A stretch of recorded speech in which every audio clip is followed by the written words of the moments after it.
Magandang araw kaibigan! Tuloy po kayo sa Felicidad's Channel. Sa mga kwento ng buhay at pag-ibig na hinalukay sa natatagong baul ni Felicidad.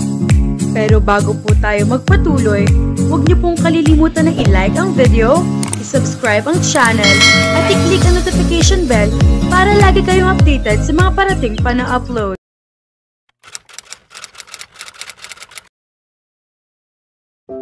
Birthday ko bukas. Labas tayo, ititreat kita. Tayong dalawa lang? Oo, uuwi mamayang hapon si Hanson sa probinsya nila. Lunes na babalik dito. Si Janice? Janice? Matagal ko nang hindi nakikita si Janice. Ha?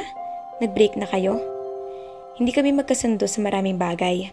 Anyway, ano? Call ka ba bukas? Call na call syempre. Kinabukasan ay talagang pinaghandaan niya ang date nila ng binata. Naks, ang ganda natin ngayon ah. Thank you, Gray. Kaso lang yung kamatis dyan sa pisngi mo, hinog na pwede nang ipanggisa. Lagi mo nalang pinupo ng pimples ko ha. Bakit ba kasi lagi ka nang nagkaka-pimples? Ewan ko ba, lahat na yata ng parte ng mukha ko ay nagka-pimples na, kaka-bad trip nga eh. Kailan ba kasi mafe-finish ang contract ng mga yan? Napahagikik siya. Pagkarating sa SM Mega Mall ay panay ang kuha niya ng pictures gamit ang cellphone camera nito. Dapat magpaprint ka na ng pictures natin. Tapos bigyan mo ko ha. Aanhin mo, panakot sa daga? Hindi ah. Iipit ko lang naman sa ilalim ng unan ko. Pagbalik nila sa bahay, nadat na niya ang lolo niya sa labas ng silig nito at may hawak na lumang rubber shoes. Karina. Lo, bakit? Anong gagawin niyo dyan sa sapatos niyo? Anong rubber shoes? Bumalik na kayo sa kwarto niyo, Lo. Ipagbabalat kita ng banggang hinog. May pasalubong kami ni Gray sa'yo. Mangga? Iyong dahon ng mangga sa amin, nahulog sa ilog, naging pating. Sus Mariosep, kakaloka talaga tong lolo ko. Bakit ba kasi sobrang ulyanin niyo na, Lo? Kung sana'y nakakausap ko kayo ng matino para masabi ko sa'yo na inlababo ako sa isang obre. Hay. Maupo lang kayo rito at ikukuha ko yan ng mangga. Diyan lang kayo. Iniwanan niya ito sa silid pagkatapos, patungo na siya sa kusina nang makarinig ng tumawag sa kanya mula sa hagdan, si Melay. Friendship! Nagyakap sila at sabik na sabik sa isa't isa. Halos 5 buwan na yata mula nang huli silang magkita sa isang apartment na ito tumutuloy mula na magtrabaho sa club. Kumusta na? Bakit nadalaw ka? Wala ka bang pasok? Nagsara na yung club. Ha? Ni-rate kagabi, nagpalabas kasi ng malaswang sayaw at marami mga minor de edad. Tapos last year pa pala nag-expire yung lisensya. Hayun, mukhang kalabosong amo ko. Malas naman, pero hayaan mo na, hindi ba't ayaw mo rin naman talaga magtrabaho roon? Oo nga, saka kahit paano may naitabi naman akong pera, pwede na rin naman ako magtinda-tinda. Iginaya niya ito sa kusina at doon nagpatuloy ng kwentuhan. Naging maayos na ito sa sarili, gumanda rin at nakakapagsuot na ng medyo sexy na damit.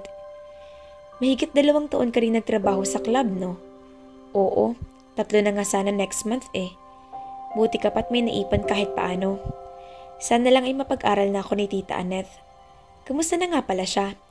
Nasa Amerika na mag-iisang taon na, nagtatrabaho daw siya sa isang restaurant. Mabuti pa ang tita mo nakarating sa Amerika. Oo nga eh. Doon na rin naghapunan ng kaibigan niya. Nang ihatid niya ito sa labas ng gate, husto namang palabas ng bahay si Gray. Nakatingin ito kay Melay kaya ipinakilala niya ang kaibigan niya dito. Gray, siya yung best friend ko na madalas kong ikwento sa'yo, si Melanie. Melay, siya naman si Gray. Kamusta ka, Melay? Okay lang, Gray. Ang ganda naman ng pangalan mo, Melay. Para ako nakakarinig ng mga anghel na nagkakantahan. Musika. Napakagandang musika na nanonood sa tainga. Kasing ganda ng mga tala sa kalangitan. Nabiningot ang mukha niya. Hayun at tumitirada na naman ito. Bolero ka, Gray ha? Humindat si Gray dito. Pauwi ka na ba? Oo, kanina pa kasi ako rito eh. Pwede bang magtagal ka kahit 1 oras pa? Alam mo kasi, ngayon lang ako nakakita ng magandang babae sa lugar na to. Gusto na niyang batukan na binata. So ano pala siya? Pangit? Kailangan nang umuwi ni Melay. Magagalit ang nanay niya pag natagalan siya. Kung ganoon, baka pwede kitang ihatid sa inyo. Sige, okay lang. Bye, Paula. Duweto ng dalawa ng palabasan ng gate. Nagpupuyis ang kalooban niya talaga nang maiwang nag-iisa. Walang hiya talaga ang Greco na yon. Mangiyak-ngiyak na pumanhid siya sa itaas ng bahay. Nainis na siya hanggang gabi, dahil lapatin sa pagtulog. Kinabukasan ay kay aga-aga ay bisita uli niya si Melay. Okay yata ang gising mo, Melanie. Ang sweet talaga ni Gray, no? Out of the blue ay sabi nito. Bakit mo naman nasabi yan? Nang ihatid niya ako kagabi, ang sweet niya at sobrang gentleman. Tapos nakipagpentuhan pa siya kay nanay at mukhang okay siya kay Mudra kahit na alam mo naman ang ugali nun. Tapos, sinabi ni Gray na dadalaw raw siya sa bahay sa mga susunod na araw. Hindi niya ipinahalata ang matinding selos sa kanyang dibdib. Ganoon ba? Sabi na lang niya. Hindi na siya nagtaka nang mapadalas ang pagdalaw ni Gray kina Melay. Kung minsan ay nakikita niya ito paglabas ito ng gate at may bitbit na punpo ng mga bulaklak at chocolate bar. Mangyak-ngyak siya pero wala naman siyang pwedeng pagsabihan kung sana ay naroroon si Ellie. Pero mukhang wiling-wili na ito sa Bicol at wala na yatang bumalik na umuwi. Aalis ka? Oo, Paula, may importante akong lakad. Nagpupuwis ang kalooban na bumalik na siya sa itaas. Pagkalipas ng kalahating oras, dumating si Melay sa kanila. Paula, nakalaki yung pinto ni Gray sa baba. Umalis ba siya? Oo Dadalaw kaya siya sa akin mamayang gabi? Ewan ko.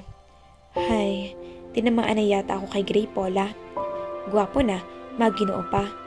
Paula, kung sakaling maging kami ni Gray, dapat ay maghanap ka na rin ng boyfriend ha, para masaya tayo. For some. Paano ako magkahanap ng boyfriend kung ang lalaking gusto ko ay nanliligaw naman sa'yo? Bakit mugto yung mga mata mo? Iniiwas si Paula ang mga mata sa kanyang ina. Kagigising lang niya at nagtungo siya sa kusina para magkape. Nangangati kagabi yung mata ko kaya kinuskus ko, Nay. Napaniwala yata niya ito kaya hindi na ito nag-usisa pa. Hindi niya maaring aminin na halos magdamag siyang umiyak nang sabihin ni Gray sa kanya na sinagot na ito ni Melay. Ibig sabihin, ang secret love niya ay boyfriend ng best friend niya. Ang saklap.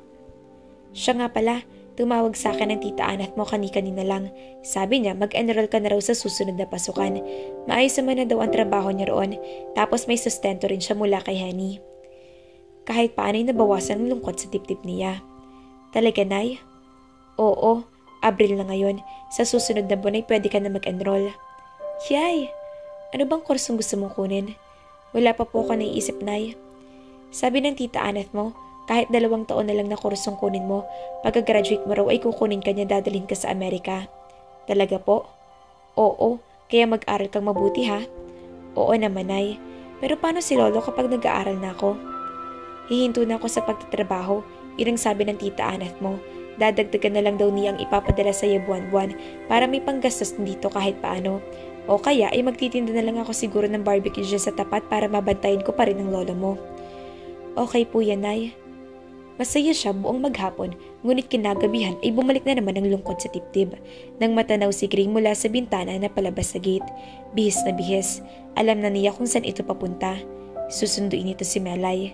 Nag-text ang kaibigan niya sa kanya kaninang tanghali at sinabing magdi-dinner daw ito sa labas kasama si Gray. Mag-aaral na ako sa June, Gray. Mag-e-enroll na ako next week. Talaga? Wow, masaya ako para sa'yo, Paula. Ano bang kursong kukunin mo? At saan ka mag-aaral? Sa STI, 2-year course lang, Associate in Computer Technology. Okay yan, Paula. Kung may lakad ka pala bukas, hindi ka namin maisasama sa pamamasyal ni Melay sa Luneta. Parang advance celebration na rin namin sa mansari namin. Mag-e-enroll na ako bukas Kayo na lang. Sige, mag-uuwi na lang kami ng pasalubong para sa'yo. Nasa pwesto na ba ang nanay mo? Oo, kanina pa. Habang nakikipag-usap dito ay tuloy lang pagwawalis niya. Inabala niya ang sarili dahil ayaw niya mag-entertain ng lungkot sa dibdib. Ganoon ba? Mamayang hapon pag uwi niya, sabihin mong kakausapin ko siya ha? Tungkol saan? May nabili akong lumang townhouse malapit sa Pacific Bank. Uumpisahan ko nang ipa-renovate next week. At balak mong doon na tumira pagkatapos ng renovation. Oo, Paula, para lalakarin ko na lang ang papasok sa trabaho. Saka para kapag bumibisita mga kamag-anak ko ay may matutuluyan sila. Ikaw ang bahala. Kahit naman wala na ako rito, magkaibigan pa rin tayo, di ba? Oo naman. Ikinagulat niya nang bigla siyang yakapin ito. Mamimiss kita, lalo ng kakulitan mo. Bisitahin mo ako lagi dun ha? Gusto niyang maiyak sa balikat nito ng mga sandaling iyon, ngunit nagpigil siya ng husto. Oo naman. Kaibigan lang pala mga kafelisidad. Ang masaklap pa, best friend niya ang girlfriend ng binata. Mukhang wala na talagang pag-asa na mapansin niya si Greco. Abangan.